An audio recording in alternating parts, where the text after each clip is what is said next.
yeah, this is a little bit different compared to what I usually do for previews when I'm going to the movies, but given the very unsettling weather conditions in the UK, I figured it was better advised to do the preview beforehand at home, rather than go and risk life and limb going out in potentially really awful weather.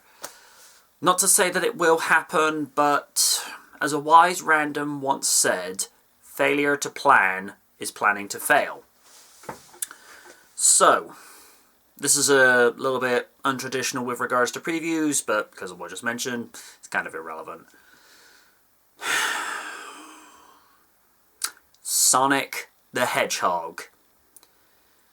A global phenomenon. A gaming icon. A legend. Now, we've all joked and talked about the possibility and ideas for nearly the last 3 decades of what a Sonic movie could look like. Original film, Paramount Pictures and Sega Sammy seem to have answered that question. Now, we're all aware of the Sonic OVA, which was also named Sonic the Hedgehog the Movie for 1999 from ADV Films, but that was just a 50-minute movie. What can Paramount do for Sonic in a near 2-hour setting? Well, considering this is Jeff Fowler's directorial debut with James Marsden of X-Men fame as the leading male live-action human protagonist, and Ben Schwartz as there's a character I know that he plays in Parks and Recreation, Jean Ralphio, I think. Correct me in the comment section below. And also as Dewey in the DuckTales reboot, along with Tika Sumpter and the comedic, legendary performer that is Jim Carrey. What can we expect in a live-action Sonic the Hedgehog movie? In nearly 2 hours, you will know my exact opinion. Right, if you're not aware by now, and if you're a new subscriber looking at a spoiler-free video, hello, thank you, and hitting the subscribe button, and then hit the bell icon for notifications. If you're watching this as a spoiler review, and you're not too keen on spoilers, I'm going to give you 5 seconds so that you're able to click off and you're having nothing spoiled before you go to the theatre.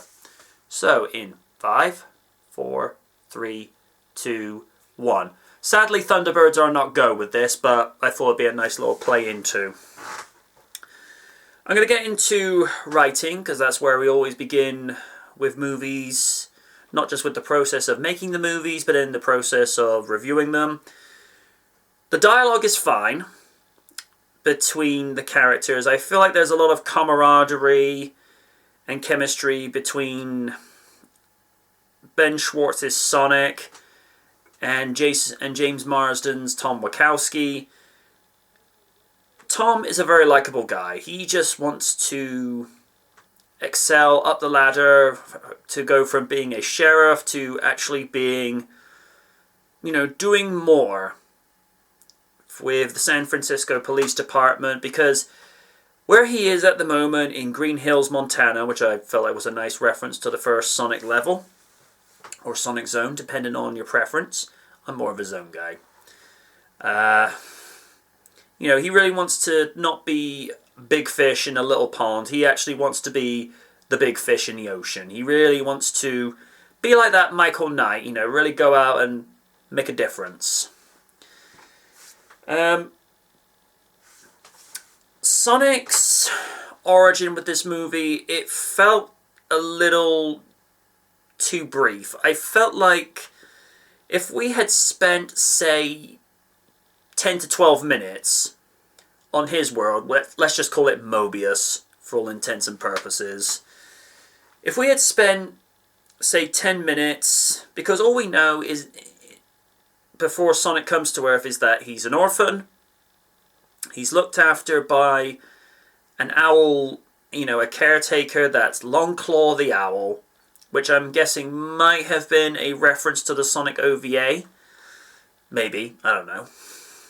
And all we know is that Sonic likes to show off, which is, pretty much par for the course of the character. The character is known for being an exhibitionist with regards to his speed and just showing off in front of everybody. And the fact that his powers have led unwanted interest to where he lives in what I can only presume is the Green Hill Zone on his world. And you have the Echidna tribe that are after his power. And to paint the Echidnas as the bad guys is an interesting step, which paints Knuckles as the bad guy again, because you do see a red Echidna. You see him with this sort of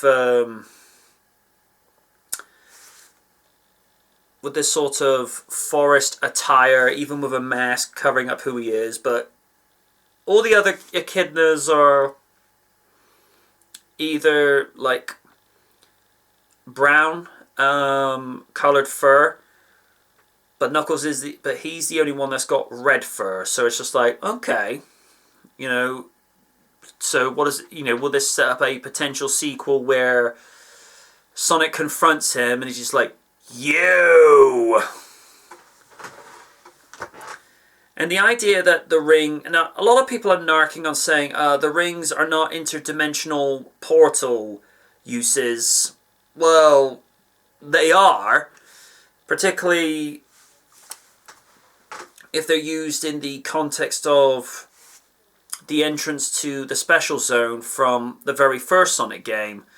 So, that is one of their uses, if we're not counting the Star Post, because those particular large rings have been known for world hopping, dimension hopping, call it what you will, because the Special Zone was to a different dimension where the Chaos Emeralds were, I suppose, housed, or just floating around, whichever your preference. And we then cut to 10 years later. I find it interesting that they're writing Sonic as being either a pre-adolescent or an early adolescent, because in most continuities of Sonic, he's pegged as either being between 15 and 17. Again, it depends on who's writing the continuity of it. So I'd like to think maybe he's between 13 and 15 in this version, because he's acting more like that kind of hyperactive 12 to 13 year youngs that that you would have seen in the 90s and what have you. He doesn't have that that sort of mid-teen vibe that we saw from the animated series over the years and what have you. He acts more like a child, just goofing off, reading comic books. And you sort of see him with these sort of desires. He wants to be part of a community. He's sneaking in, watching the baseball playoffs with the Green Hills baseball team at the local school. And he's taking a huge interest because he's lived in isolation for 10 years because he knows that people will want his power if he's ever discovered. And unfortunately this happens when he has an emotional moment where, even though he won a game of baseball by himself, it settles in that he really is alone, and he runs around the entire baseball field and it causes an EMP surge. Now, I've been playing Sonic games since they came out. The only thing that I can think of that remotely comes close to him doing that is when he had the lightning shield from Sonic 3 and subsequently Sonic 3 and Knuckles, and maybe a little bit of Sonic Adventure. But I've never heard of, you know, him causing electromagnetic pulses. You know, that's obviously a new feature of the movie. Maybe it's something from the comics. I don't know. But in the games and the animated series and even the OVA from 1999, I've never heard in any usage of that being used. So this brings out the US government to try and investigate. And I like the fact that they had Gary Chalk as one of the generals on there. And I thought that was a really nice touch to actually have him in there, because Gary had not only been the voice of Grounder as part of the Super Special Sonic Search and Smash Squad from Adventures of Sonic the Hedgehog, but he also voiced Dr. Robotnik in Sonic Underground. And I felt like he was one of the few reprising features of Sonic Underground, because Chalk's portrayal of Robotnik was, I like to think of as a blend of Long John Baldry's Robotnik and Jim Cummings' very, very, very sinister take on the character of Julian Robotnik in Satam, whereas in most other continuities he's just referred to as Ivo Robotnik. And I remember sort of hearing Chalk say his lines, and he's doing it with a slight little, you know, twang of his Optimus Primal voice, and I'm sort of thinking, well, that's just Prime. You're all thinking it as well, don't deny it. As I mentioned in the spoiler-free, I'm still suffering from a little bit of a cold that's going around, so if I happen to be having little intervals where I'm trying to get my bearings, you'll know why, and I apologize in advance. So they call out Jim Carrey's Dr. Robotnik, and it's an interesting take that he's this super intelligent genius that is a counter-terrorist measure to be able to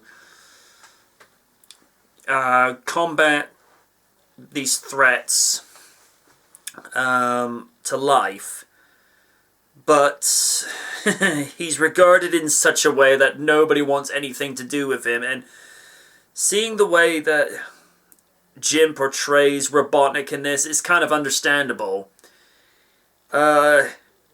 He's a likable villain, not because, you know, he's a villain that, you know, that tries to do good. He's just very likable with the way he chews the scene up, and he's just so eccentric, and it's just the way that he's just written so comical, and it plays to Jim Carrey's strengths from how he was in the 90s with The Mask, Ace Ventura, maybe not so much Dumb and Dumber, but definitely the very sort of wacky, zany style that we're more familiar with Ace Ventura, Pet Detective, and not so much about the Cable Guy. I mean, that movie, ugh, we don't like to talk about that.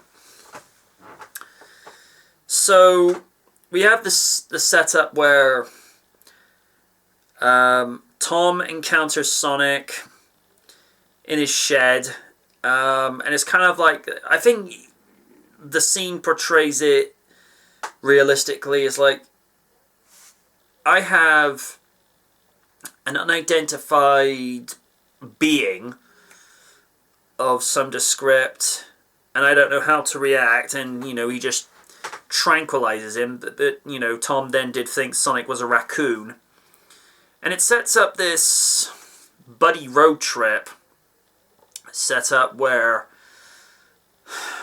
you know, because Robotnik has tracked Sonic to Tom's home, the two of them are on the run, where they somehow have to make it to San Francisco, where Sonic dropped his dimension rings on top of the building that it fell through. And these are actually some of the best parts of the movie, where you see the two bonding with each other. you know, Sonic gets to learn what a bucket list is. He gets to live out things that he would not have been able to live out by just being in the shadows all the time, like he had done for so many years, where he's kind of peering in via the window. And it's an interesting way that Sonic had been written, because most times that we've seen him, whether it's the Fleetway comic, Archie's, Adventures of, Satam, Underground, Sonic X, and Sonic Boom, the guy has been written with a lot of moxie, a lot of charisma, a guy who's confident and who always knows what to do. This one,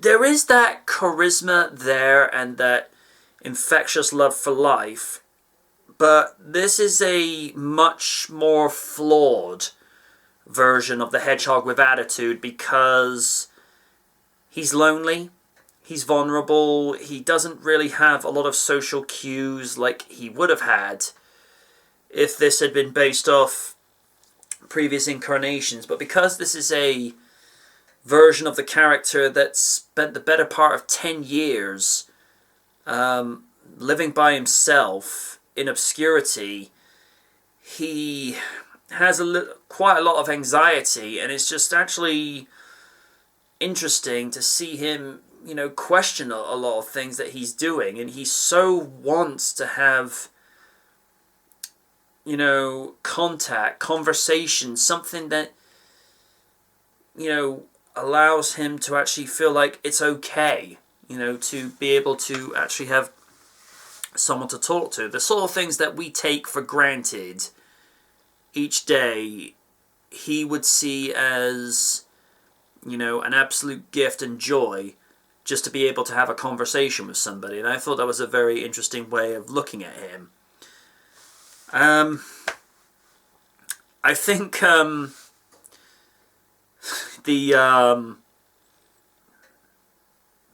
you know, the bar scenes are probably some of the funnier and more charming parts of the movie, because, again, like I say, he's getting to do things that he wouldn't have been able to do before, because he knows he's leaving, because of the fact that, you know, he knows that everyone's after his power. And Tom starts to feel a little bit more sympathy, because one of the things he reads off of his bucket list after doing things like get into a bar fight, take part in a sport, tame a wild animal, one of the things that is on his bucket list was make a real friend. And Sonic has actually looked up to Tom, who he dubs the Donut Lord, because of the fact when he's on duty most of the time he's just always scarfing down a donut. And you sort of see, particularly in the hotel scene, where Tom is trying to apply the ice to his face because he took a couple of shiners from the bar fight scene. He seems sort of trying to mimic what he's been doing, even though Sonic didn't really take any punches. Not that I can even recall that he did. I sort of get what some people say, where it was ripping off from X-Men Days of Future Past, where Quicksilver did the whole slow-mo thing. But let's be fair, you would expect to be able to see this is how Sonic would see things if he was able to move faster than the speed of sound. Although I've never recalled him having time-stopping abilities before. That was a new one.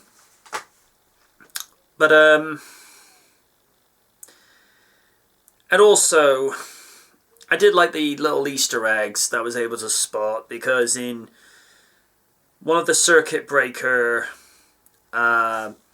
boxes that Robotnik switches on after Sonic's quill causes like a little power surge in his lab, one of the labels below Evil Lab, it said Badniks. And I'm like, okay, I like that. And this little map that Sonic has of all these planets to go to, after Earth. One of the logos you see is clearly the logo of the Sega Saturn, and when you see the island that he had come from originally, that's actually straight from the first Sonic game on the Master System and Game Gear, where you're looking at things like Green Hill, Bridge Zone, then Jungle Zone, and then it would have gone up to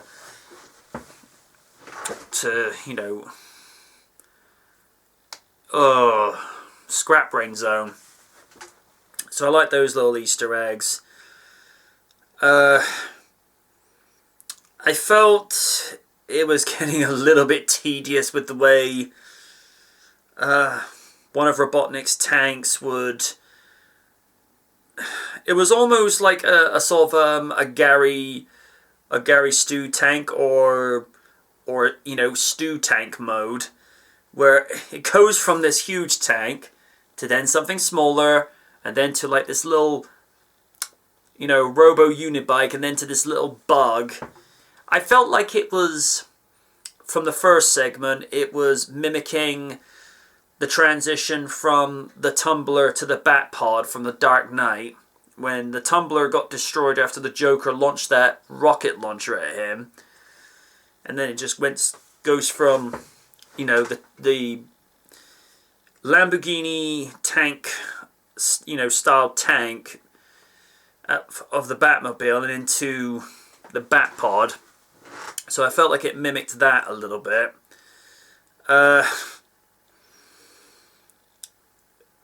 It was a bit of a touching scene where he arrives at Rachel's house, which is Maddie's sister, and it's where Maddie's introduced to the whole thing, and this is actually some of the better scenes that she's in, because she's being confronted with a situation. It's like, what have you got in your arms? And I just felt like these were some of the more charming scenes, because you're getting to see her interacting with this. And then we get to see Jojo, Tom and Maddie's niece, presenting him with his new shoes, which, as we all know, are his iconic red and white high-top sneakers. And to see him put those on, it's just like, the package is complete, finally. I felt like the fight between Robotnik and Sonic, although very entertaining and very thrilling, I felt it was drug out too quick. It didn't really give Sonic enough time to actually have a longer confrontation, but that might have been down to the restraint of the budget, and it might have been down to the fact that because this is the first movie, they said, okay, you've got an under 2 hour runtime target, see if you can make something entertaining. And I feel like there could have been more scenes put in with Robotnik really causing anarchy and actually making that transition from government aid to turning into a supervillain. I felt like there were aspects of the story that were missing that could have led up to that. Maybe if they do a sequel 2 to 3 years down the line, we'll actually get to see an evolution and actually, correct some of the things that this movie did. It's not to say that Jim Carrey didn't do a decent job of his character. Oh, no. Jim Carrey, succeeded and exceeded people's expectations, and he's even said this was a magical experience for him. So what I'd like to see with regards to a sequel is excuse me, what I'd like to see from a sequel is stick with a simple formula, because I feel like if you keep it simple, you'll keep it effective, but maybe dial up the complexities, maybe just one or two notches, because it did feel like it went through too much of a simple formula where it's just from A to B, and it was doing like all the road trip cliches of ending up in a bar fight, someone's tailing them, cat and mouse sort of thing. But I don't think that actually hurt the movie, because there was never a moment where I was bored with this movie. I was always entertained with the banter and the camaraderie between Sonic and Tom. And the ending, I felt, was really, really charming, to where the status quo has been restored at Green Hills, and after the General just gives them like a $50 discount coupon at Olive Garden, which I thought, oh, you cheap ass. It's like, really, you keep quiet about things the government doesn't want to tell you about, and that's the most you give them. I mean, you can afford it. Give them $1 million or $2 million. I think that would have gone a much longer way. And then when it's just sort of revealed that, Sonic's just sort of hanging around, and I like the fact that, it's established that he's been there with them for a while, and they kind of treat him. They don't really treat him like, a child of theirs, but they don't necessarily treat him too much like a friend that just comes and goes. He's kind of in between. He's just like, he's friend of the family. And just as he's leaving just to go back to his cave, they said, yeah, we did say for you to go back to your cave. But then they show the attic of it completely redecorated with all of his treasured possessions from his cave, including the racing car bed, which is a nod to the Archie comics, and then basically welcoming him into their home and into their lives. Excuse me. And it's just sort of them saying, hey, you're part of the family now. It's like, you're home. And I thought like that was a really nice payoff, because for 10 years, all he wanted was to have friends, not to feel alone, not be lonely. And here he is, finally, he has a home, he has a family. And I just felt that was really touching and charming, that,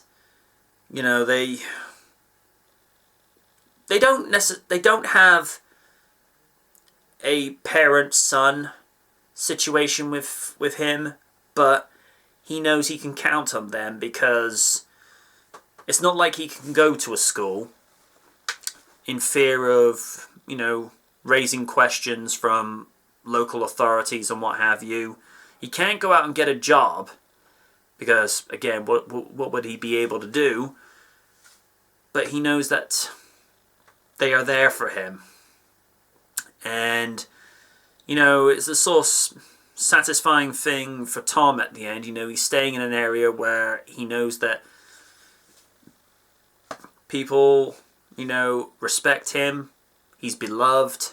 They think well of him. And it's a kind of a thing that Sonic tried to get across to him. It's like, why would you leave this neighborhood? People love you. It's like, when people's cars break down or have some other things break down, it's like they come to you. And he says, yeah, but they can call repair guys for us. Like, he goes, yes, but they go to you first because they trust you. And I think that was an important message as well, because you always have to look after those, who think the best of you, and not to take them for granted. So I felt like that was a nice, important message within that. I can appreciate that, a lot of reviewers have said, particularly John Campea had said, that this movie is clearly targeted for children, but at the same time, this is a movie that a lot of fans some the same age as me, maybe slightly more distinguished, some that are younger than me. We've waited for this movie for years. There have been multiple talks over at least the last 20 years of, what could a potential Sonic the Hedgehog movie, live action, animated, or in this case, live action with animated CG look like. And of course there was that one talk, I think around 2003, of what would it look like if Ken Penders was in charge of a project which would have a trilogy of Sonic movies, but all Lord of the Rings length and style in terms of cinematography. And it would have been intriguing to see that done. But could you really make a 3-hour movie, live action, of Sonic the Hedgehog? I don't know. I feel like at the length that this was at, for 99 minutes, I felt like it wasn't too long. It was definitely short, but at the same time, nothing dragged. The pacing was lightning quick, but maybe that works for excuse me. But maybe that works for the purpose of the story that they were looking to do. It's probably more than likely there's going to be a director's cut where they'll put extra scenes back in to where maybe the runtime will go 10 to 15 minutes longer. I don't know. But, yeah, this is definitely one of those, people of all ages will love this, because Sonic the Hedgehog is such a generational character, property, franchise, call it what you will. There are people from 8 to 80 that idolize, love, and adore this character. And, there are people like me that played the first Sonic the Hedgehog back in the day. I think I was round one of my cousin's house, and if she's watching this, thank you so much for letting me play the first Sonic game round your house. It began a lifelong fan appreciation and obsession with this character over the near 30 years, so I thank you for that. Sonic means so many things to so many different people, with the way that the games have been done, the way it can relate to his character, what he stands for. He's not a character that can be defined to one simple specific era. Yes, he comes from an era where it was the rebellious 90s attitude, and there is still a little bit there, but he's evolved over the years to where people like to refer to this as, as the Madonna effect, whereby she reinvents herself every so often just to be able to roll the times. And one of the original pitches for the first Sonic game is that he would not only have serrated teeth, which I'm like, okay, but he would also have a human girlfriend who was a singer called Madonna. And then there's been a few fan comics where they've actually played with that idea, where, like, okay. I've seen worse ideas done on the internet involving Sonic, and trust me, that one's tame by comparison. But I've seen things that you don't want to see, and we'll leave it at that. But, he's a character. I think it's going to be in a similar way like Back to the Future. There are parents today that played Sonic the Hedgehog back in the day, and then they show Sonic to their kids when they become parents, and the cycle just keeps going. Like I say, with Back to the Future, parents saw this movie when they were kids, they show it to their kids, it just keeps on going. It's in a similar vein to, Transformers and even Jurassic Park. And Thunderbirds as well. Because there are kids that were not even born when it came out on its original run in the 1960s to when it came to the the repeat era or the rerun era in the 90s and the early 2000s, and there are kids being introduced to it today and they're fascinated by it, and Sonic the Hedgehog comes into the same equation with that timeless quality about him. So yeah, writing's a little bit on the simplified side, but for the purposes of the pacing and the heartwarming and amusing aspects of the story, it serves the purposes of what it's looking to do. The acting, like I say, I can't fault anybody. The only thing I would probably have appreciated more is if Tika Sumpter had been given more material to work with as Maddie Makowski. Jim Carrey, you lovable son of a gun, you just chew the scene up every way with so much ham that it would make Mark Hamill jealous, and I love him for it. I think it's an absolute treat to watch.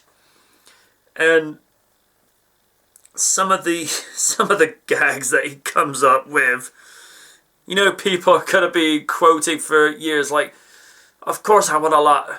It's like, what, do I look like an imbecile? Of course I want a latte. I like the way you make them! Or him just repeating what he did. I think he referred to this on the Graham Norton show as the dance of glorification of evil to the Poppy family, evil grows in me. It's one of those, you have to see this to believe it. It's just Jim Carrey being Jim Carrey, as he refers to being as hip-centric as possible, and you just love it. When the bad guy is supposed to be reviled and hated, and you're just watching him on screen and you're like, Jim, you're making it really difficult for me to hate you. He steals the show, hands down. And I find that's ironic where the movie's, about the titular character, and you're so taken in by what Jim Carrey is doing as Dr. Ivo Robotnik. So that was good. We do see in a mid-credit scene, Tails somehow gets to Earth. Now, what Tails is doing on Earth, I don't know. I like the fact that Colleen, who voices him in the games, reprises her role. It's uncredited, but she reprises her role in this. What this is leading up to with the sequel, I don't know. That's for the writers to figure out what they want to do with a future setup. One of the other Easter eggs that I noticed, as Sonic jumps from one ring from San Francisco over to Paris, France, in the ring behind him, it looks like he's at the bottom of a hill, similar to that of City Escape from Sonic Adventure 2, which I thought, okay, I like that. The score, I thought the score was well decent. Has that sort of charming quality that you sort of expect with a family movie, especially at the end where Sonic is shown to his cave up in the attic. Just this sort of really pleasant number where you feel like you're part of a family. And I really enjoy that. And of course, hearing a piano rendition of the Green Hill theme at the end. So, yeah, I was really impressed. The CG and special effects, the special effects are top notch. I think it's very difficult for Hollywood to botch up practical effects. The visual effects, I did feel like there were some visual effects that it didn't look like they were actually there. It might have been just to the limitations of the budget. I don't know. I know John Campea was quite vocal about that when he was doing his review. But I don't think it hurt the movie. I think because people were so enveloped within the plot and the charming characters and the wonderful cast that they had for that, I don't think they paid attention to that too much because they're just so into what was going on. And Sonic's design and the way he's animated, it was definitely the right way to go, like I say. The original design, I could see what they were going with, but it would have hurt the movie.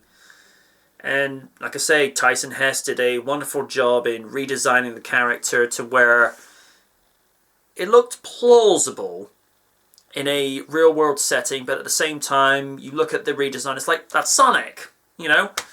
Alright, he's got two separate eyes, but in a real world setting, that makes total sense. So, yeah, visual effects, I'm probably going to give an 8.9. Because I think that's being fair. I felt like they were good, but not enough of a polish to have a shine. But they weren't far off. Overall package, it's not hard to see why this movie's doing so well at the box office. And at the time of filming this, which is, February 19. At the time of filming this, it already made back its budget. What it's going to do in the next week, I don't know. But if it comes back in the next 2 weeks, that it's actually made all of it's actually crossed over to 300. If it gets to 500 million in the next 2 weeks, because, more word of mouth gets around and hardcore Sonic fans really come out in droves to see this, then it's probably more than likely we will get not only the possibility of a sequel, but the absolution of a sequel. It's just like, yeah, this will happen. So, yeah. As somebody that's waited years and years and years, I felt like now was the right time to do the Sonic movie. And it's like I said in the spoiler-free review, we had the question finally answered. Can Hollywood do a live-action Sonic movie? Absolutely. And they succeeded. And I just want to say to Jeff Fowler, the writers, the producers, Jim Carrey, Ben Schwartz, Tika Sumpter, thank you so much for making, this lifelong wish come to fruition, because people like myself have wanted a Sonic movie for years. There are some that have been said, were we asking for this? I can't speak for you. I can only speak for I can only speak for me and those like myself that always ask the question, what if? And now, we can tick that off our bucket list. Like, we actually saw a Sonic the Hedgehog movie. So, yeah. Thank you so much. All I ask now from Hollywood is Knight Rider movie, please, and one small, simple request. Do what Paramount Pictures and Jeff Fowler did with the Sonic movie. Respect the fans and study the source material. And Jeff Fowler, I think you deserve all the praise in the world for what you did, because you clearly grew up with these games. Sorry. You clearly grew up with the games, the characters, the comics, and the TV series. So you respected the fans and you respected the source material. Sir, you deserve a bonus. I'm going to end this right now before I lose my voice even further, because I'm struggling to keep my bearings. This is MJ Knight, signing off from Real Features for Sonic the Hedgehog